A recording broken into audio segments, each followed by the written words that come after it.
Vitaj pri počúvaní Lovecastu, cestovateľskom podcaste o miestach, ktoré ťa menia, o ľuďoch, ktorí ťa inšpirujú a o slobode, ktorá nás spája.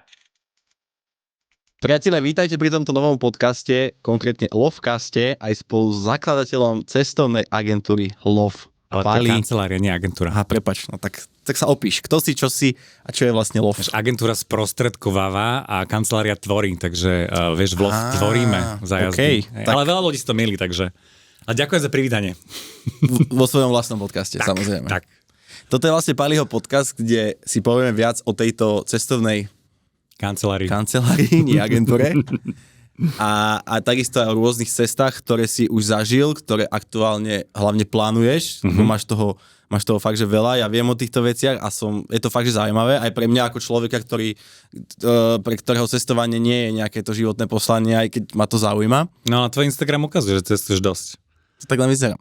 Aha. Cestujem po reality show hlavne. Okay. A kedy u teba vlastne vznikla myšlienka spraviť si takúto cestovnú kanceláriu?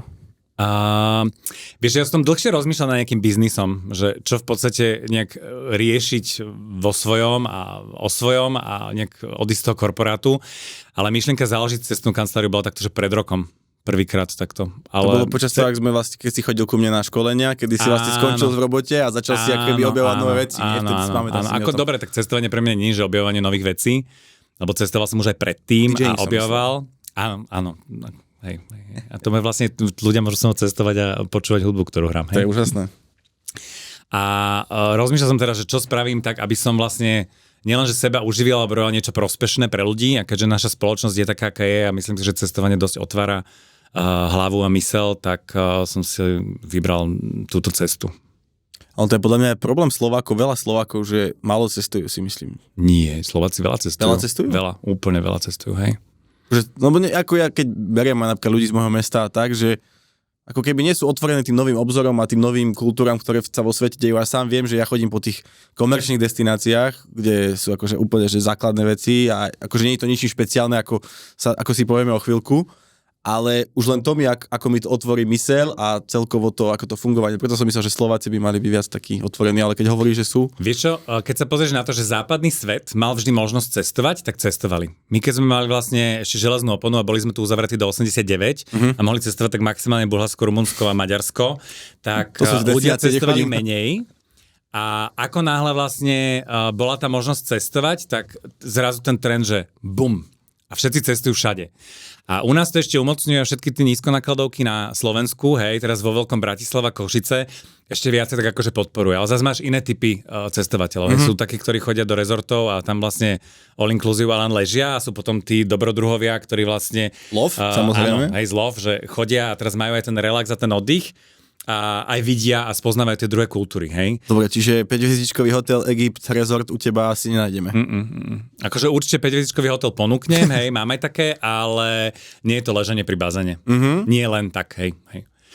A ešte akože k tomu, keď som robil kedysi delegáta pre jednu grécku cestovku a mal som na starosti Angličanov, Švédov a Rumunov, tak Angličania a Švédi sa mi vôbec neozývali, lebo nič nepotrebovali a všetko si vedeli vybaviť, ale Rumúni odo mňa kupovali absolútne všetky zájazdy, pretože pre nich to bolo úplne nové. Oni mohli zrazu cestovať, prví chodili takí tí novozbohatlíci a oni chceli vidieť všetko. To znamená, že a samozrejme, keď máš províziu ako delegát z tých ciest, tak Rumúni boli veľmi takí obľúbení. Aj to pretavuješ to delegátstvo a kontakty, čo si mal teraz do toho tvojho biznisu? Vieš, že delegátstvo určite, najmä teda, ja som vlastne celý život robil nejak v službách. A vlastne customer care je taký veľký pre mňa, že starať sa o ľudí a hlavne, vieš, pri tých dovolenkách. Keď sa pozrieš na to, že máš 2 týždne alebo 3 týždne do roka dovolenku, hej, a zvyšok makáš, tak to ako to klasické, neviem teda, že ako je to u teba, že či makáš, tak, ale ako, keď teraz tak akože zo všeobecným, že ľudia trávia väčšinu času v práci a potom ten ich čas voľna je veľmi taký, že vzácny, tak ja chcem klať dôraz na to, aby v podstate oni mali ten servis úplne, že od A po Z.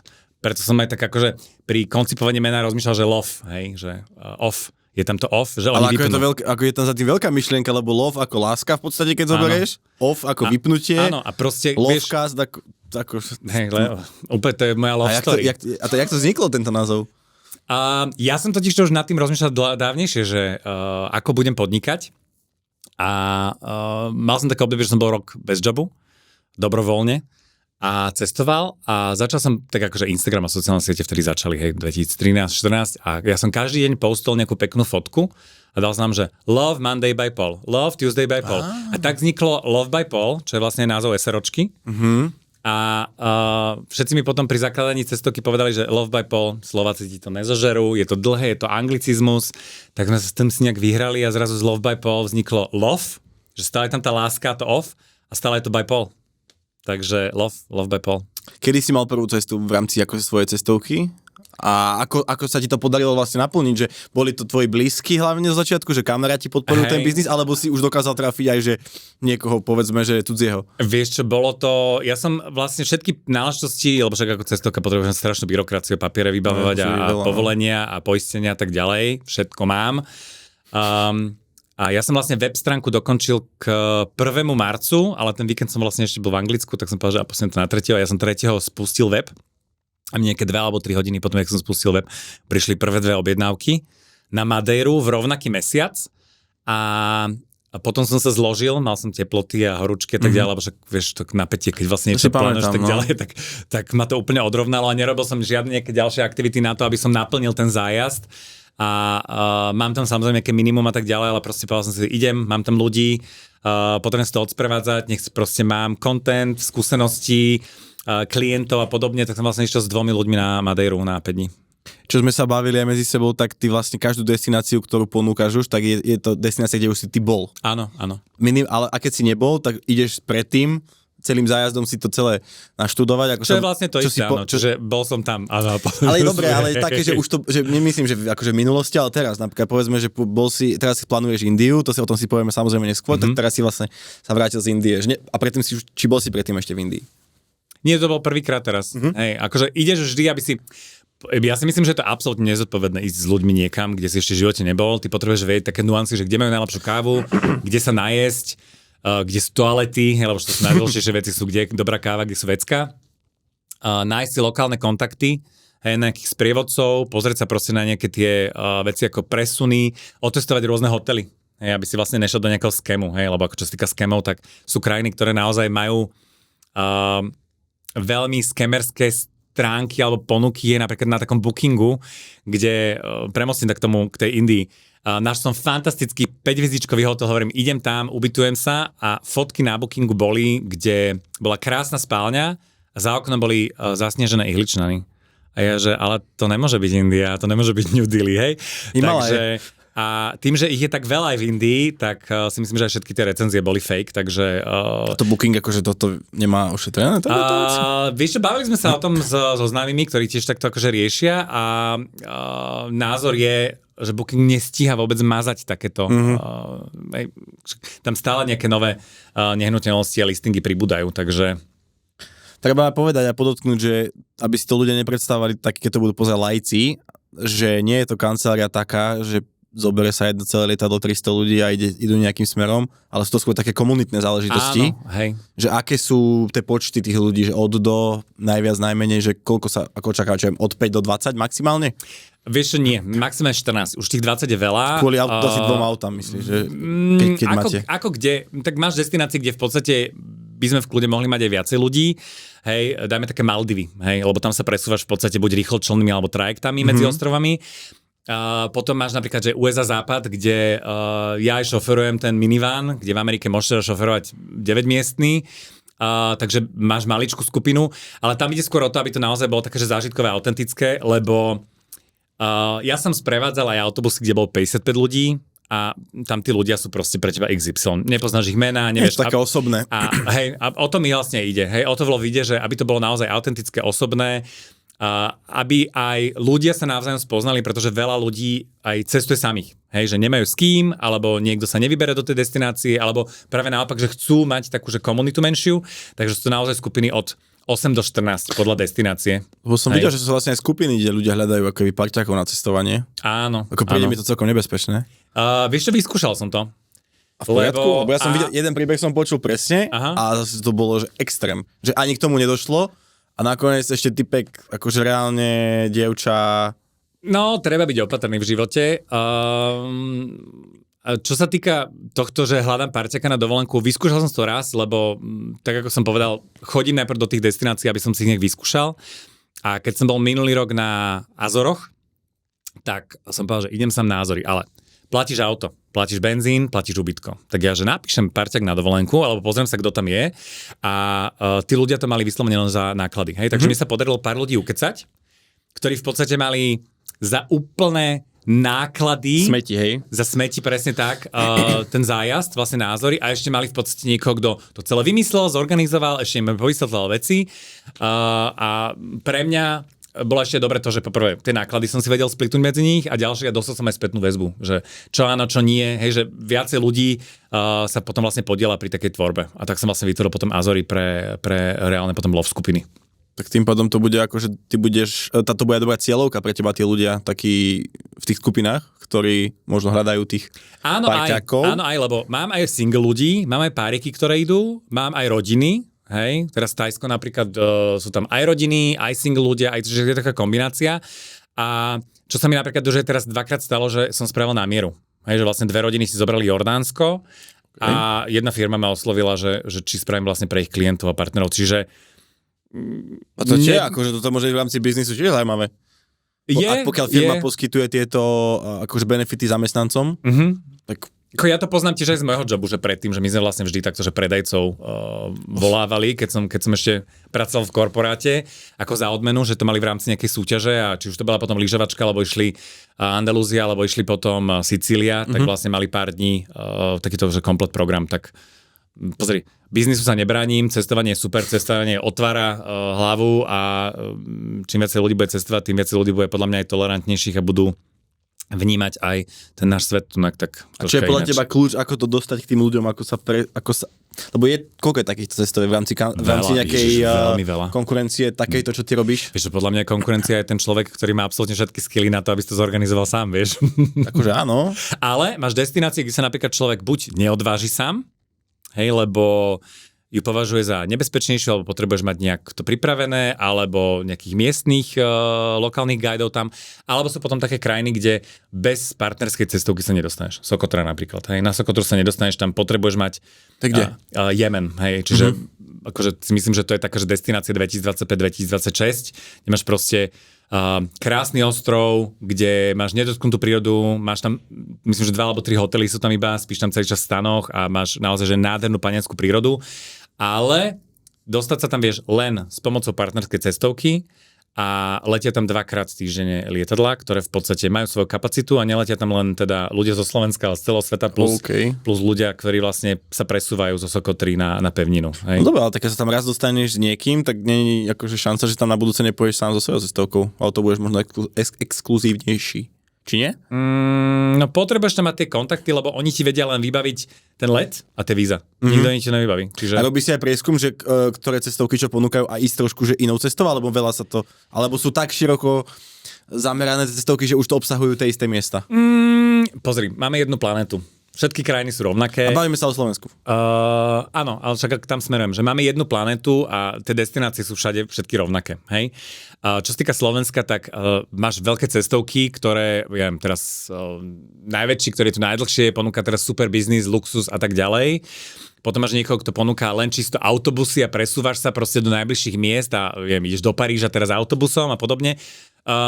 Moja mama vždy hovorila, že für jeden Heisel gibt's einen Deckel. Hej, čiže v podstate na každého klienta, alebo na každý má proste. Aj pre single ľudí, nezdávajte to, aj pre vás je šanca a niekoho snájete. Hej, čiže v podstate je tu vždy nejaká tá cieľovka a vždy je tu nejaká tá spoločnosť. A ja si myslím, že to je tak, jak pri mobilných operátoroch, že máš troch, a ktorý je ti najsympatickejšie. Ale oni ponúkajú všetci to isté. Hej, čiže... tak vlastne počas toho života pomigruješ medzi nimi, že vyskúšaš si všetko. Aj napríklad, hej, čiže čo sa týka love, tu je o tom, že či sa ti páči tá destinácia, či ti je teraz ten Palo sympatický, hej, že si vieš predstaviť s ním teraz cestovať a bude tam teraz sranda a podobne, alebo či si ti ľúbi ten koncept, že nechceš byť teraz, ja neviem, v rezorte alebo s ďalšími 50 v autobuse, len s menšou skupinou, čiže je to vyslovene tá voľba a dnešní klienti majú brutálne možnosti si naozaj vybrať. A nie len teda na Slovensku, hej, oni môžu ísť vlastne do zahraničia, môžu do Rakúska, do Čech a podobne, alebo teraz sami cestovať, čiže Je to ťažké, konkurencia tu je, ale nikto z nej nevzdáva. Ideš sa byť. Aké sú tvoje plány na rok 2026? Možno ešte koniec tohto roka si spomínal to Tajsko. Áno. To už máš vybukované. Hej, Tajsko. Ideme teraz na Silvestra, ideme Tajsko a to bol taký hit, že jak som to vlastne vypredal, tak stále sa mi ozývali nejakí ľudia, že by teda chceli ísť, len tie ceny leteniek, to je úplne šialené vlastne vyslovene cez tie sviatky. Tak sme vlastne naklonovali ten termín na koniec budúceho roka a tam už máme prihlásených ľudí. Čiže my máme normálne ľudí. Koniec budúceho roka. My už máme normálne ľudí, ktorí sa vlastne už teraz viac ako rok v predstihu prihlásili na Silvester budúci rok. To bol strašne zlaté, lebo bol jeden párik, ktorý sa najprv pýtali na ten Silvester a teda, že je to plné a pár dní na to, že viete čo, že vy ste bol taký sympatický v tom telefonáte, že budúci rok to nemáte? A ja, že máme. Dobre, tak si to bukneme. Takže sú ľudia, ktorí je takto, že rozmýšľajú dopredu. Čo je ale super, lebo napríklad pri takej Sokotre som mal ľudí, ktorí sa prihlásili v oktobri a tým, že sú, ak som spomínal, tie 2 lety týždenne, tak som tým ľuďom vlastne musel dať košom, lebo nejsú lety. Takže napríklad na Sokotru, moja aktuálna informácia je, že do polky apríla sú vypredané všetky letenky. A máš tam ty? No, to je, mám tam termíny, že október, budúci rok a november, čiže kebyže sa prihlásiš teraz, tak viem ti zabezpečiť tie miesta, tie letenky, lebo stále sú akože k dispozícii. Dobre, letový poriadok ešte na zimu budúci rok nie je, ale si na čakačka, tým pádom vlastne to vieme hneď objednať. Ale ak by niekto teraz povedal, že v januári by som chcel ísť teda na Sokotru, no tak tu len není. Hej? Tam akože jedne, že by bola nejaká brutálna čakačka, niekto odpadne a tak ďalej, čo sa teda samozrejme môže stať, ale tak pripraveným šťastie praje, no. A myslíš, že to Tajsko bolo zaujímavé pre ľudí preto hlavne, že to, alebo keď si to vypredal hneď a toľko počet ľudí, to asi to je najúspešnejší zatiaľ trip, čo si vyhodil. Ja viem, že to bude oveľa vo väčšom.